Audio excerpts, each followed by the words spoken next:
Hello everyone, कैसे हैं आप सब। होपफुली फाइन होंगे। उम्मीद करता हूँ लास्ट वीक आपका लॉजिकल एंड प्रॉफिटेबल गया होगा।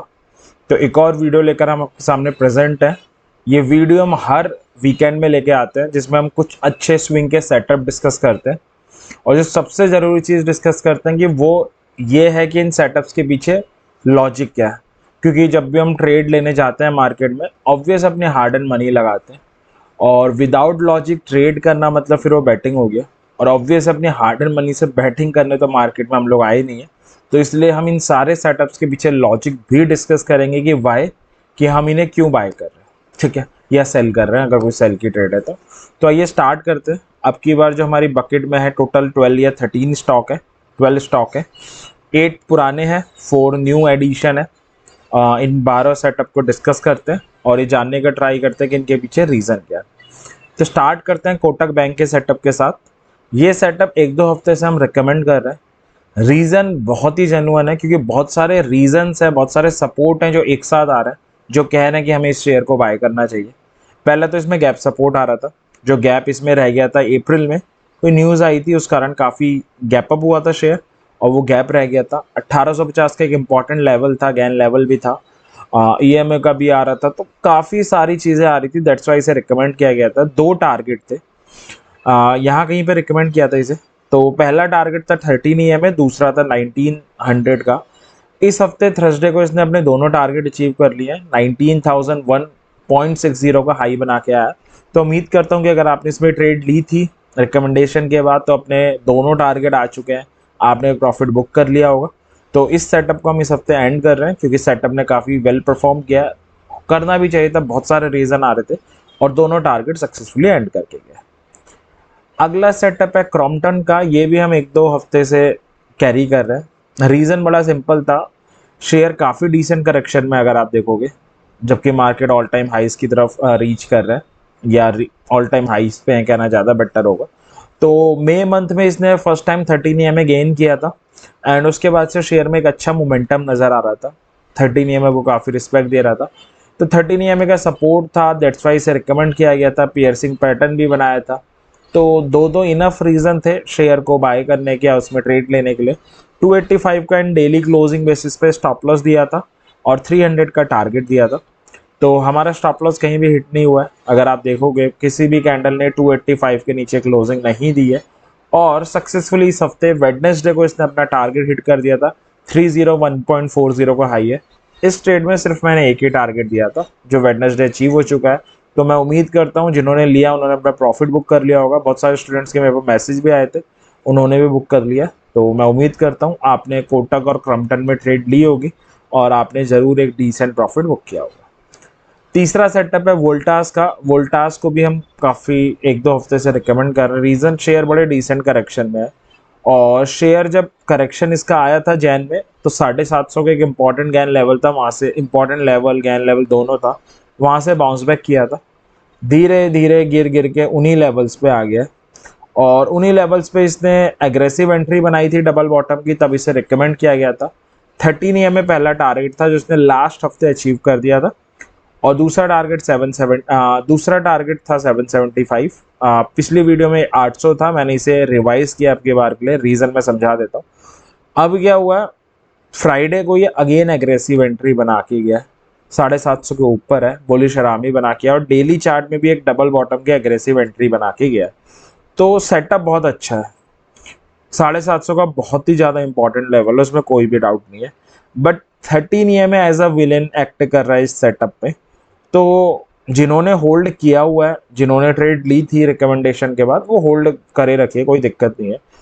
जो नया फ्रेश सेटअप लेना चाहते हैं वो भी ले सकते हैं। बट टारगेट पहला 13 में हो जाएगा, क्योंकि वो जस्ट सर पे आ रहा है, थोड़ी दूर ऊपर ही है। और सेकंड टारगेट 775 हो जाएगा। जिन्होंने पहले इसमें ट्रेड ली थी वो क्या कर सकते हैं, वो बने रह सकते हैं, होप कर सकते हैं 13 का ब्रेकआउट हो जाएगा, चांसेस हायर है।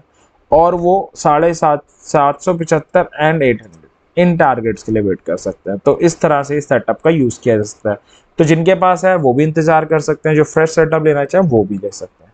तो कोटक और क्रम्पटन तो एंड हो चुके हैं, बट वोल्टा स्टिल अलाइव है, जिसे आप देख सकते हो और एग्जीक्यूट कर सकते हो। अगला सेटअप है सन फार्मा का। शेयर काफ़ी बढ़िया परफॉर्म कर रहा है, क्वार्टर पर क्वार्टर रिजल्ट बहुत अच्छे आ रहे हैं, इसलिए शेयर ने काफ़ी डिसेंट रैलीज भी लिया नीचे से।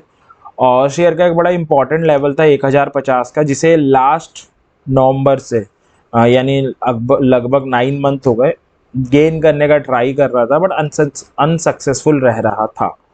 तो इसलिए इसे रिकमेंड किया गया था, क्योंकि अब की बार चार्ट्स ये शो कर रहे थे कि वेरी हाई प्रोबेबिलिटी है 1050 के ब्रेकआउट की। बस एक ट्रिगर के साथ दिया गया था कि अगर डेली चार्ट में ओपन हो और सस्टेन करे 1050 के, ठीक है, तो इसने 11 जुलाई को ट्रिगर हिट किया है, 1050 के ऊपर क्लोजिंग दी है, सस्टेन भी करा है, तब ट्रेड ले सकते थे। 1074 फर्स्ट टारगेट था जो हमारा अचीव हो गया था पिछले हफ्ते ही। 1081 तक का हाई गया। दूसरा टारगेट 1100 का था, वो नहीं आया। रीज़न सिंपल सा है, लास्ट वीडियो से मैंने बहुत बार बताया कि जब तक पहला टारगेट हिट के ऊपर क्लोजिंग ना दे जाए और सस्टेन ना करे, आप दूसरे टारगेट का इंतज़ार नहीं कर सकते। तो हुआ यही है, पहले टारगेट के ऊपर अभी क्लोजिंग नहीं दे पाया, दैट्स वाई सेकंड टारगेट तरफ मूव नहीं किया है। तो सिंपल सी चीज़ है, जिन्होंने ट्रेड ली थी मैं उम्मीद करता हूँ उन्होंने प्रॉफिट बुक कर लिया होगा। अगर उन्होंने नहीं किया 1074 का लेवल, तो अगले हफ्ते भी दिख जाएगा, उसमें कोई प्रॉब्लम नहीं है। तब वो बुक कर सकते हैं। और 1074 के ऊपर क्लोजिंग दे, सस्टेन करे, तो 1100 का भी वेट कर सकते हैं। ठीक है, अगले सेटअप पे चलते हैं। HCL लास्ट हफ्ते दिया था ये तो, इम्पॉर्टेंट लेवल था 3750 का, उस पर कंसोलिडेट कर रहा था। 13 EMA का लेवल भी था, उसको भी रिस्पेक्ट कर रहा था। तो काफ़ी हायर चांसेस के थे कि दोबारा अपने ऑल टाइम हाइज को हिट करने जा सकता है, दैट्स वाई मैंने रिकमेंड किया गया था। 3700 का वीकली क्लोजिंग बेसिस पे स्टॉप लॉस था। 3800 और 3900 के दो टारगेट थे। द गुड थिंग इज दोनों टारगेट हमारे अचीव हो गए। अगर आप ट्यूसडे का हाई देखोगे तो 3945 का था, तो मंडे और ट्यूसडे 2 दिन में दोनों टारगेट इसने अचीव कर दिए। काफ़ी वॉलेटाइल शेयर है, तो बड़ी इजीली इसने अपने दोनों टारगेट हिट कर दिए। मैं उम्मीद करता हूँ आपने ये ट्रेड ली होगी और प्रॉफिट भी बुक किया होगा। तो कोटक, क्रम्पटन, HCL एंड हो चुके हैं। वोल्टास स्टिल अलाइव है। सन फार्मा जिनके पास ऑलरेडी ट्रेड है उनके लिए अलाइव है कि अगर 1074-75 के ऊपर क्लोजिंग दे दे तो 1100 का इंतजार कर सकते हैं। अब आती है फ्रेश सेटअप की बारी। बजाज फाइनेंस, ये सबके लिए अलाइव होगा। तो गैप सपोर्ट आ रहा है। कुछ दिन पहले एक न्यूज़ आई थी इसमें 3 जुलाई को, तब काफ़ी बड़े गैप के साथ दोनों Bajaj twins, Bajaj brothers open हुए थे, फिनसर्व भी और अपना दूसरा फाइनेंस भी। तो वो गैप सपोर्ट आ रहा है। 13 EMA का सपोर्ट भी आ रहा है, 74 का इंपॉर्टेंट लेवल भी आ रहा है। 3 रीज़न एक साथ आ रहे हैं और शेयर 4 दिन से रिस्पेक्ट भी कर रहा है 13 EMA को। अगर आप देखोगे ट्यूसडे, 5 दिन से मंडे भी वहीं सपोर्ट लिया, ट्यूसडे, वेडनेसडे, थर्सडे, फ्राइडे भी लिया है। तो काफ़ी हायर चांसेस है कि शेयर यहाँ से बाउंस बैक करना चाहिए। और दो टारगेट है 7600, 7750 का, और स्टॉप लॉस तेरा 7350 का ऑन डेली क्लोजिंग बेसिस पे है। तो एक अच्छा सेटअप है जिसे देखा जा सकता है अगले वीक। तो वोल्टास और बजाज फाइनेंस दो सेटअप है जिन्हें अगले वीक कंसीडर किया जा सकता है। अगला सेटअप है इस सीरीज में बायोकॉन का, लास्ट हफ्ते ही रिकमेंड किया गया था। रीज़न 250 इस शेयर का बड़ा ही इंपॉर्टेंट लेवल था। कई महीनों बाद इसने 250 का ब्रेकआउट किया था।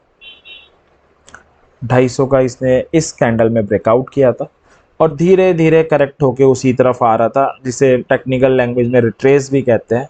और 13 EMA का सपोर्ट भी आ रहा था, दैट्स वाई इसे रिकमेंड किया गया था। एक ट्रिगर दिया गया था कि अगर आप ज़्यादा सेफ्टी चाहते हो उस ट्रेड में तो एक वेट कर लो, कैंडलस्टिक पैटर्न बनेगा, वो बन जाएगा तो बहुत ही अच्छा होगा। तो अगर मैं जूम करके दिखाऊं, मंडे को इसने बुलिश हरामी क्रॉस बना दिया था। तो जो हमारा ट्रिगर था वो भी बन गया था, तो एंट्री ले सकते थे मंडे को। काफ़ी अच्छी ट्रेड थी। 245 का वीकली क्लोजिंग बेसिस पे स्टॉप लॉस, 260 और 275 का टारगेट था। पहला टारगेट सक्सेसफुली अचीव हो चुका है। इस हफ्ते का हाई है 263। अच्छी बात यह है कि ट्रेड में पहला टारगेट आ गया है। जिन्होंने पहले टारगेट पे प्रॉफिट बुक कर लिया, इट्स अ गुड थिंग। जो इंतज़ार कर रहे हैं उनके लिए एक अच्छी खबर है कि 260 के ऊपर क्लोजिंग आई है, 262 रुपये 20 पैसे आई है, यानी 275 आने के चांसेस बड़े ही हायर है। तो आप सेकंड टारगेट का भी इंतज़ार कर सकते हो, मगर एक स्मार्ट स्टेप आपको लेना है कि अपना स्टॉप लॉस अब ट्रेल कर लो। 260 को अपना स्टॉप लॉस रख लो ऑन डेली क्लोजिंग बेसिस, और 275 का इंतज़ार कर लो। अगर नहीं आता है 275, 260 ऑन क्लोजिंग बेसिस हिट होता है तो एग्जिट कर जाओ। तो सिंपल है। तो ये है।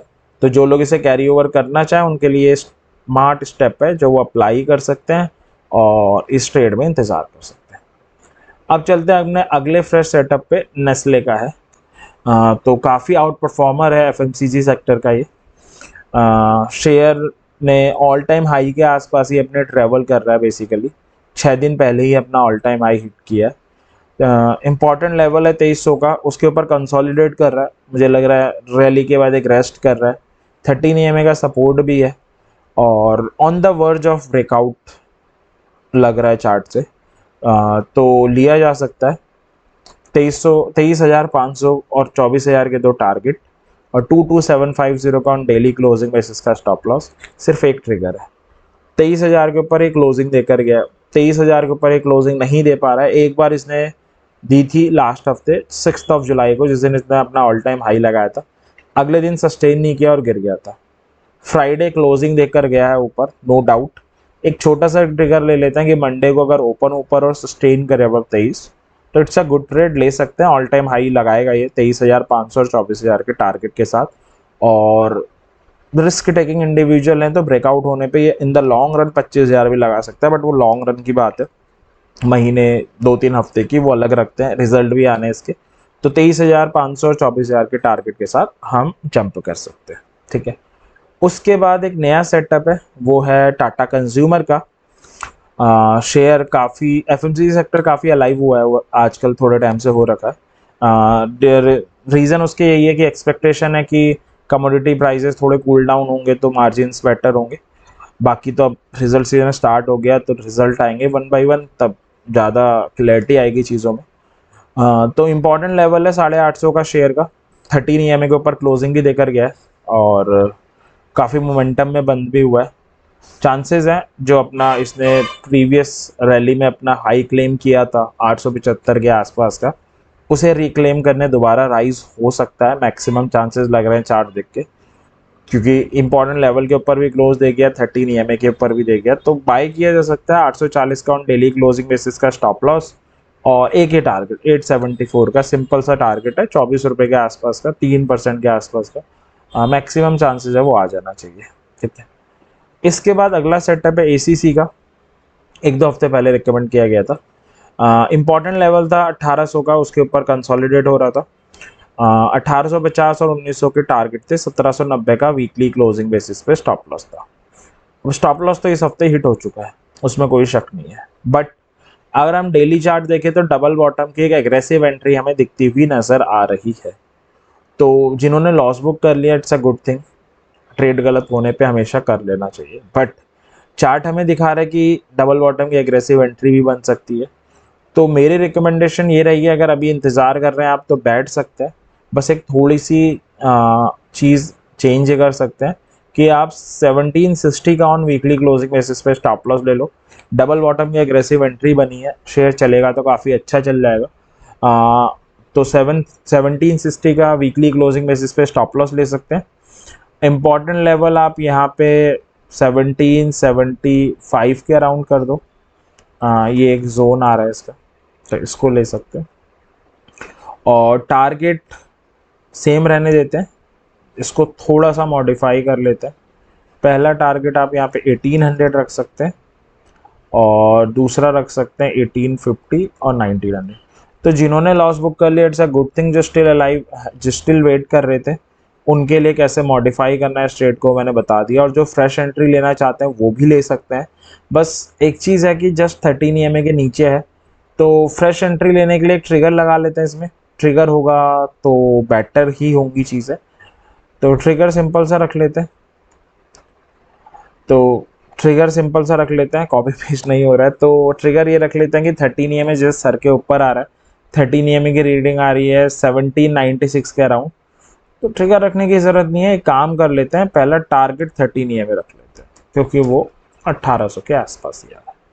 तो जो फ्रेश सेटअप लेना चाहे वो भी ले सकते हैं, क्योंकि 20 रुपये की रैली, 20 रुपये की मूव तो एटलीस्ट मिल सकती है। और जिन्होंने लिया हुआ है ऑलरेडी वो इंतज़ार कर सकते हैं। ठीक है। इसके बाद हम डिक्सन में चलते हैं। डिक्सन लास्ट हफ्ते रिकमेंड की गई थी, शॉर्ट की ट्रेड थी, अगेंस्ट द ट्रेंड ट्रेड थी, तो वही हुआ, गलत हो गई है। तो हुआ क्या था, 4250 का एक इंपॉर्टेंट लेवल था, उसके नीचे क्लोजिंग देकर गया था, 13 EMA के भी नीचे था। तो रिकमेंड किया गया था 4160 और 4000 के टारगेट के साथ शॉर्ट की ट्रेड थी। एक ट्रिगर था कि 4250 के नीचे ओपन हो और सस्टेन करे, वो भी ये कर गया था मंडे को, उसमें कोई भी डाउट नहीं है। क्लोजिंग हल्की सी नीचे आई थी बट कर गया था। तो होपफुली अगर आपने ट्रेड ली होगी तो इसमें टारगेट हिट हो चुका है।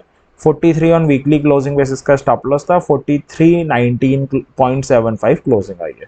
तो ये ट्रेड गलत हो चुकी है, सॉरी ये एनालिसिस गलत हो गया, बट वी आर ट्राइंग कि आगे से ऐसा बहुत में कम हो, बट ठीक है 100% एक्यूरेसी नहीं हो सकती, तो अनफॉर्चुनेटली सॉरी बट डिक्शन गलत हो गया। तो हम अगले में चलते हैं। लास्ट सेटअप है ICICI बैंक का, जो एक फ्रेश सेटअप है। शेयर काफ़ी स्ट्रॉन्ग परफॉर्म कर रहा है क्वार्टर पर क्वार्टर, और जो बैंक निफ्टी थी, बैंक निफ्टी ने रैली भी ली है पिछले 2-3 हफ्ते में, ऑल टाइम हाइज भी हिट किए हैं, बट इसने पार्टिसिपेट नहीं किया रैलीज में। अब थोड़ी थोड़ी स्ट्रेंथ दिखा रहा है चीज़ों में, और मुझे बड़े हायर चांसेस लग रहा है कि ये शेयर एटलीस्ट ट्रिपल डिजिट हो सकता है बैंक निफ्टी का। तो इम्पॉर्टेंट लेवल है 950 का, उसके ऊपर कन्विंसिंगली क्लोज देकर गया है। सबसे हाईएस्ट क्लोजिंग आई है आज तक की इसके लाइफ की, ऑल टाइम हाई पर क्लोजिंग देकर गया, ऑल टाइम हाई हिट करके गया शेयर इस हफ्ते। तो 950 का ऑन वीकली क्लोजिंग बेसिस पे स्टॉप लॉस ले सकते हैं, 974 और 1000 का टारगेट ले सकते हैं। बैंक निफ्टी में या बैंकिंग सेक्टर में रिजल्ट आने वाला है मंडे को, HDFC बैंक का रिजल्ट आने वाला है।